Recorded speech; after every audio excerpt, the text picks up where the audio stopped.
భారతదేశ చరిత్రలోనే ఓటమెరుగని మహారాజు అగ్నికుల క్షత్రియ పల్లవ రాజవంశ చక్రవర్తి నరసింహవర్మన్.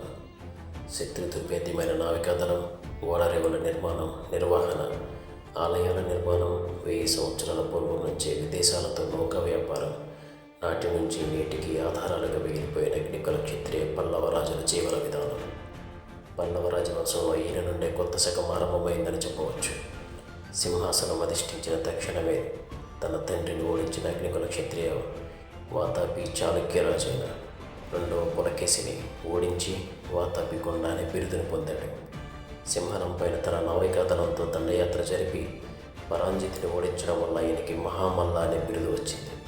మహామల్ల అంటే గొప్ప మల్లయుద్ధ యోధుడు అని అర్థం. ఈయన కాలంలో నిర్మించిన మాపల్లిపురం మహాబలిపురంగా 1300 సంవత్సరాలుగా సునామీలను సైతం తట్టుకొని నేటికి నిలబడి యునెస్కో ప్రపంచ వారసత్వ సంపదగా ప్రసిద్ధి పొందింది. మహాబలిపురంలో నరసింహవర్మన్ పంచరథాలు అని పిలువబడే ద్రౌపదీ ధర్మరాజుల దేవాలయాన్ని నిర్మించారు. ద్రౌపదీ ధర్మరాజుల దేవాలయాలు నిర్మించడం, పూజించడం పాండవ వారసులైన అగ్నికుల క్షత్రియులు ఈ ఆచారాన్ని నేటికి కొనసాగిస్తున్నారు. పల్లవ రాజవంశంలో ప్రసిద్ధ పురుషుడైన నరసింహవర్మన్కి 1394వ జయంతి శుభాకాంక్షలు.